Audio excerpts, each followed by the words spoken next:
Hey y'all, it's Kat. Welcome back to my channel. Today we do have a what's for dinner for you. Yep, I said we.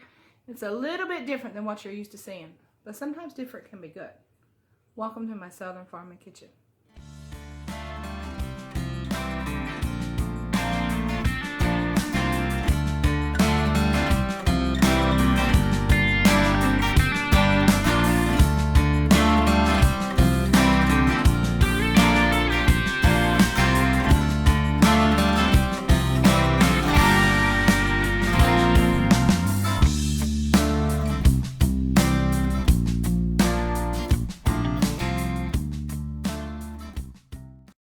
Okay, y'all, so today's what's for dinner is just a little bit different.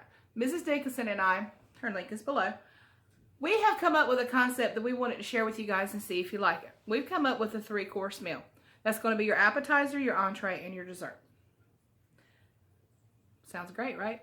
And it might be. And we thought that you might like that too. So we have filmed that for you. That's the only meal that's going to be on this video, but it's going to be in detail. So you're going to see how we complete it from start to finish, from the beginning to the end. And I hope that you like it. And let me know down in the comments if you do. If you like this kind of video, maybe we'll do more of them like this. But I think you're going to like it. So with that being said, let's get in the kitchen. That's where the cooking happens. All right, so I'm going to start out today's dinner by making the charcuterie board so I can get that, on the table so the cheese will start to soften. But you can do almost anything you want to with a charcuterie board. These are some of the elements that I'm going to be using.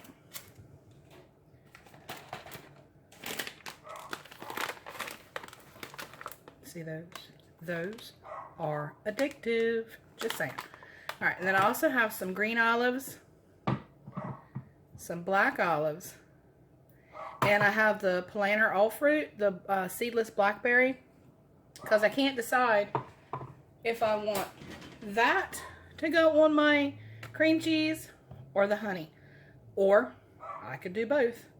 They're both really good. Alright, so I'm going to start with about half a jar of green olives. And what I've got here is an off-brand brand. Got them from Lidl. These have the best flavor. Isn't it amazing how sometimes that happens? But half a jar of those. And then I'm going in with the whole five, basically almost 6 ounces of black olives. And I'm going in with just enough olive oil to coat them. Little as much as you like. You know how I am. And then the batty complete. I've been making this for a couple of years now. I really make them a lot during the holidays. So this is probably roughly a teaspoon. So I'm going to get that all stirred up, and I'll show you what I do next. Alright, going to stir them up. That's pretty much it. Now, not all of these are going to fit in my little bowl, but that's okay. Because I'll just put them in a container, put them in the fridge, and use them on salads. No wasting around here. Alright, get that all stirred up. Then I'm going to get me a little ramekin and put them in there. This will be just for the charcuterie board, and the rest will be for later on. Alright, so this is the herb crusted salami. Is that not gorgeous? Now, I don't know if you can find this in your area or not, but if you can, grab it. And you can probably find it at Aldi. I know you guys have more Aldis than Lidl, so I'm going to get this cut up, get it put on the board.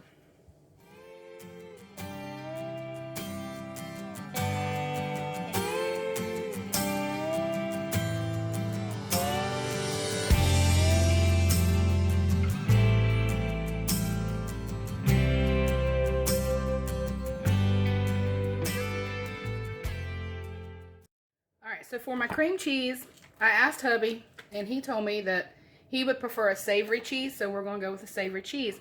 And what I've got is some of this Artichoke Kitchen pepper relish. I bought this local at a farmer's market, but you can find pepper relish anywhere. So I'm going to come in with cold cream cheese. You don't want to try to deal with warm room temperature cream cheese because you can get it all over everything. You want to start with a cold brick and let it come to room temperature already made up. So all I'm going to do is I'm going to give my pepper relish a bit of a stir. See, this is, I don't even know if I'd call this, you know what, this is not a recipe. This is just a wonderful idea because it's so good. So I'm going to coat the top of it and let it just in some places come down the side. It doesn't have to be all over. This would be cute at Christmas for a Christmas party, and maybe throw some small dices of green pepper on top of it. That'd be really pretty. Okay, one little bit because he does like, let it go down the side. All right, and then you're going to let that come to room temperature so you can dip your crackers or your anything into it. Like I said, instead of trying to do it from room temperature, because you can have a mess on your hands trying to do it that way. All right, let's move on to the next piece. All right, so I decided to add a little extra cheese. Not that we didn't, you know, because we didn't have enough. Between the cream cheese, the goat cheese, and now the Munster cheese. We're going to add that in there. Thought it might be good to make like a salami cheese sandwich.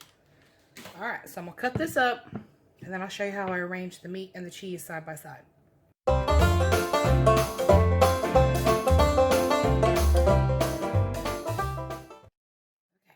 So let's put some of our salami on. I'm going to come right down this side.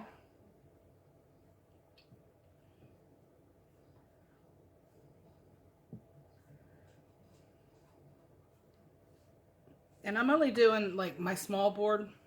So if you have a bigger board, you can make more if you got more people. However you want to do it. And then back over here. Some more of the salami. This salami is really good. If you can find the herb crusted, I do recommend that. All right, just like that. Now, I'm going to come in with the goat cheese. This can be soft sometimes. Sometimes it is and sometimes it isn't. But it's a really creamy cheese. But if you don't like goat cheese, you can omit it.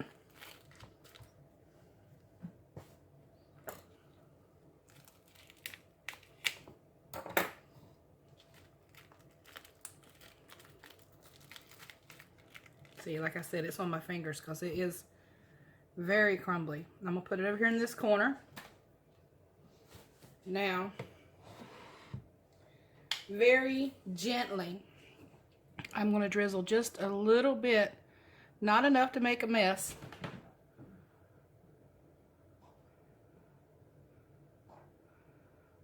Just a little bit of honey on top for a little bit of sweetness. Okay, just like that. A little bit of honey. All right, now I'm going to add some crackers. And it's almost done. All right, so these are the focaccia. And they are the sun-dried tomato and olive. They're really good crackers. Very interesting too. That's why I like them. So I'm actually just going to stack those together. And then I'm going to come over here with some of my bagel crisps. Normally I wouldn't use the broke ones, but it's just us. Just a few right there. And then a few down here to fill in this space. That's what I like about a charcuterie board. You want to fill in those spaces where it looks like a lot, but it's really not heavy. It would only be heavy if you sat here and ate the whole thing by yourself. But that's how my charcuterie for two comes together. Now we won't eat all this, but what I'll do is I'll take it off the board, wrap it up, put it in the fridge, and we'll actually take it for lunch next week. So there's my charcuterie board. Let's move on to the next course.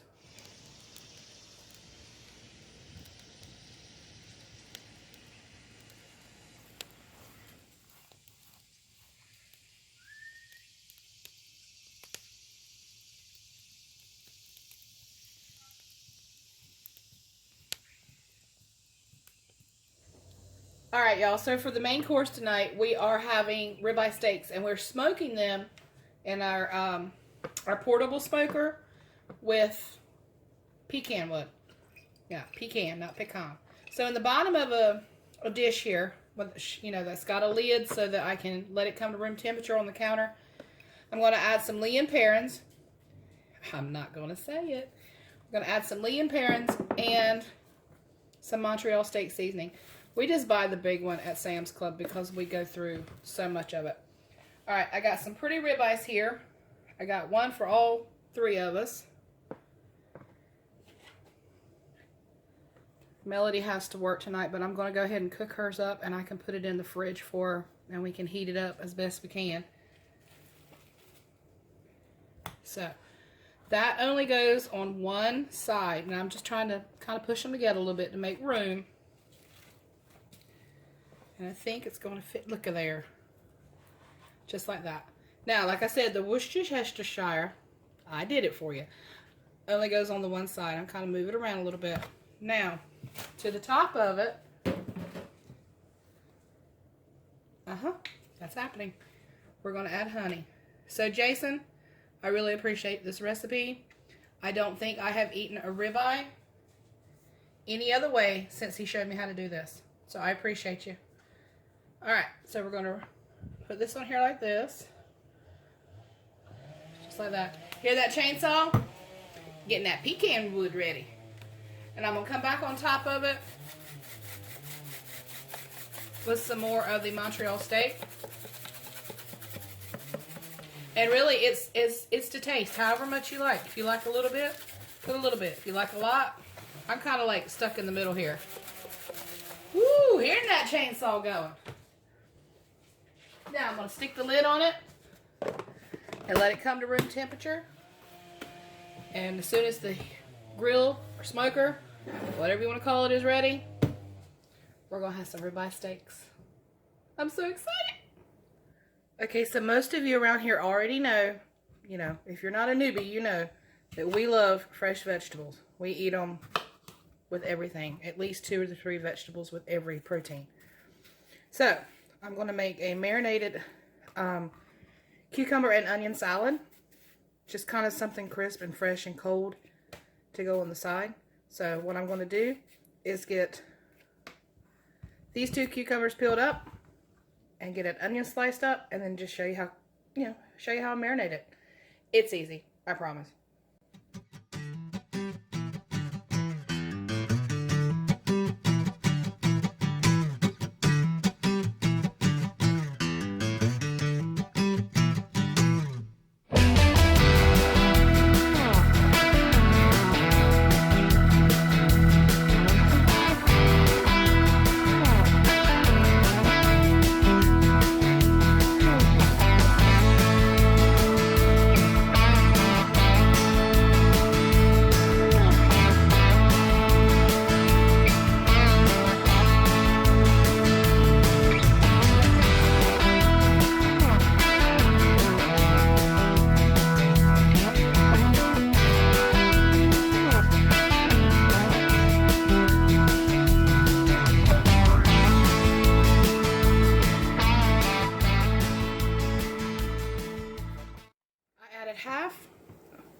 I added half of that sweet Vidalia onion and just kind of get the onion broke up and get it mixed in there really good. You can slice it, dice it, however you like your onions.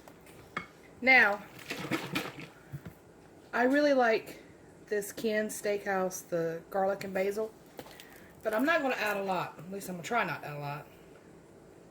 Just enough to give it a little flavor. I don't want them swimming in it. And then we'll give it a stir. Make sure, you know what? That cucumber went rogue. Alright. Just make sure everything's coated. I'm not going to add any salt. I'm not going to add any pepper. You've got plenty of seasoning right there in that bottle. People tend to over salt. You know, to each their own, I always say that. You know how I am. But cucumbers are really good just like they are. So with that dressing, it's perfectly seasoned. Alright, so I'll cover this up, stick it in the fridge, and it'll be ready to go when the steaks are. So what I did was I rendered off about half a cup of bacon. Where's the camera? Right there. Rendered that off, drained it off, and I left about half of the fat in the pan. You don't want too much, just enough. So what I'm going to do is saute the peppers and the onions just until they start to get soft just a little bit, because remember they are going in the oven too. But what I want to add to it really quick is some of the Badia Complete. Little or as much as you like. Just usually sprinkle it. And I may add a little bit more after I put the broccoli in.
So I got 2 portobello mushroom caps, and I only got 2 because Melody won't eat them. So these are for Bob and I. I'm going to trim off that little flap, just a little bit of it, and I'm going to be very gentle because you can easily break the caps. They are very tender. So I'm going to trim that off.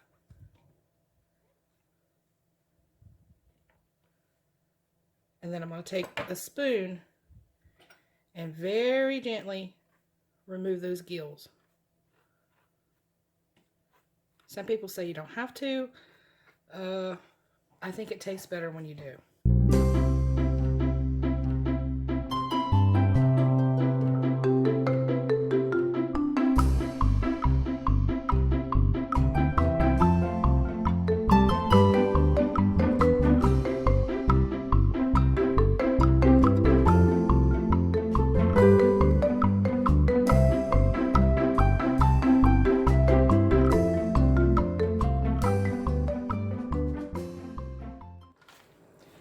So that's what it looks like. It's cooled by about, I don't know, half its temperature. It's got a little steam to it, but not much. Just give it a good stir. I was going to shred the cheese, but I found some, and I only needed a cup, and I had half a bag. So, win-win. I do like to shred my own cheese for the most part, but it's okay. I'll do it this way too. A little bit quicker. So we're going to give that a stir. Just like that. Those colors are so pretty together. Looks like Christmas. Of course, I got Christmas in the brain anyway. Alright, I'm going to use about half of the bacon that I rendered off. Stir it back in.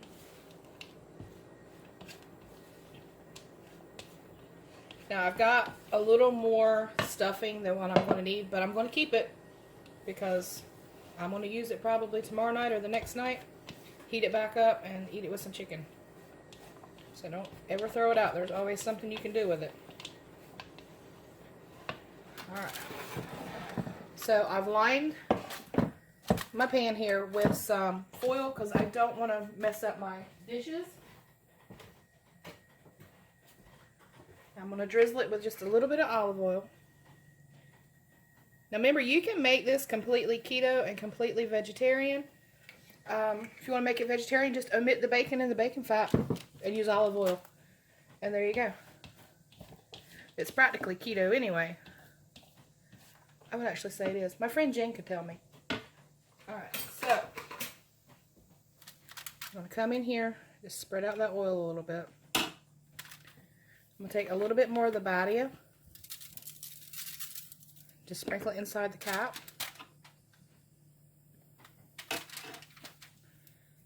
So Jen, in with Jen.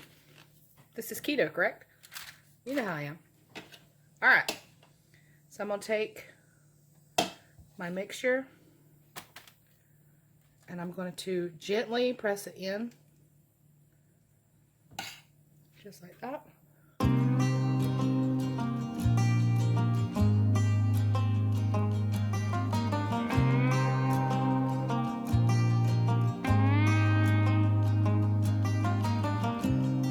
He said he only wanna see his friends. Another week went by and we barely even spoke. Think I'm beginning to read a sequence. Why did you... So I came back in with one more little scoop. Put a little bit more on top of that one. And then take the rest of that bacon and just kind of put it on top like so. Just like that. Alright, so it's going to go into the oven, 350 degrees for about, 15 to 20 minutes. They are so pretty.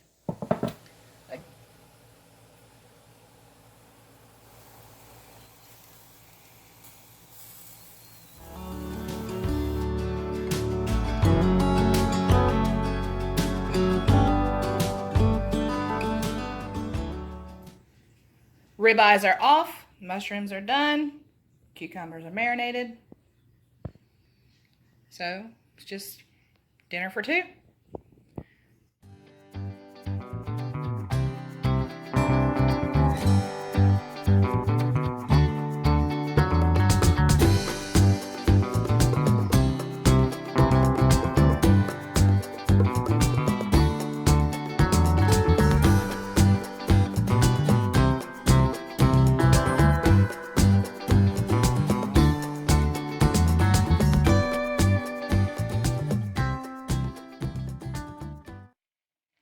So let's get going on dessert. So what I'm doing is I'm melting 1 stick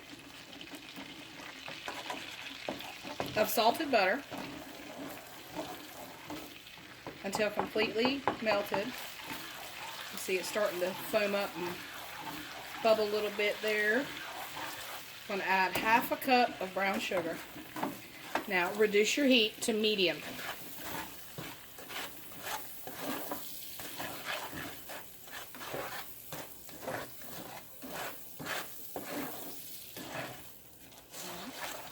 So you're starting to get that caramel color. That's what you want. That's the flavor you're kind of going for.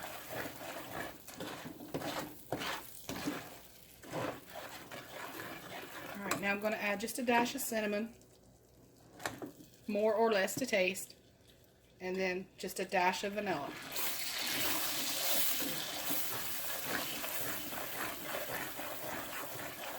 Now you can tell that your heat is coming down, the temperature's coming down. You're going to add a couple tablespoons of heavy cream. And you're going to stir. And you're going to keep stirring. And you're not going to stop stirring. If it starts to come back together on you, add a little more cream.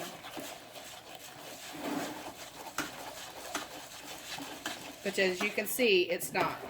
It's just right. I do want it to thicken up just a little bit more. I'm going to add a little more cream. It's just trial and error. That's all it is. There you go. That's just how I want it. So we're going to let the heat come back up on it. Just a little bit. Let it start to kind of bubble. And then I'll show you how to finish it. Yum. Alright, so we see here where we're starting to bubble. I'm going to go ahead and add our bananas.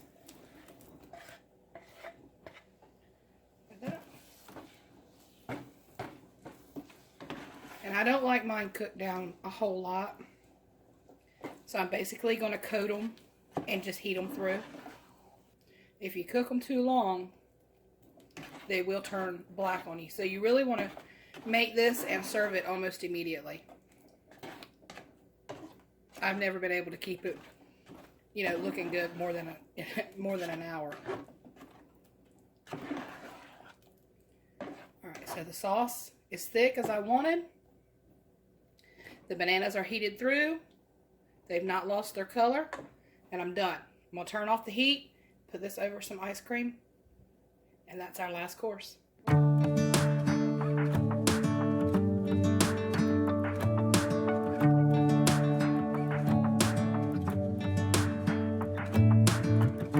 driving, you're smiling, just really doing nothing. That's the thing I like about you.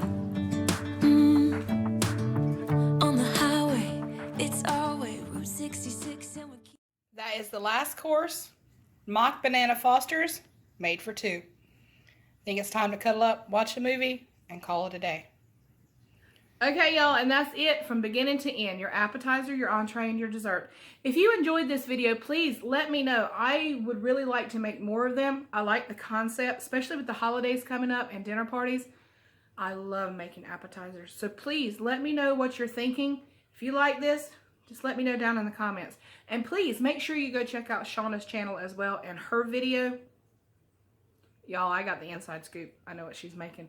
You're going to want to see that. All right, y'all, as usual, if you like this video, give me a thumbs up, subscribe if you're new. I'll catch you on the next one. Take care, y'all, and God bless. Woo! That's a wrap.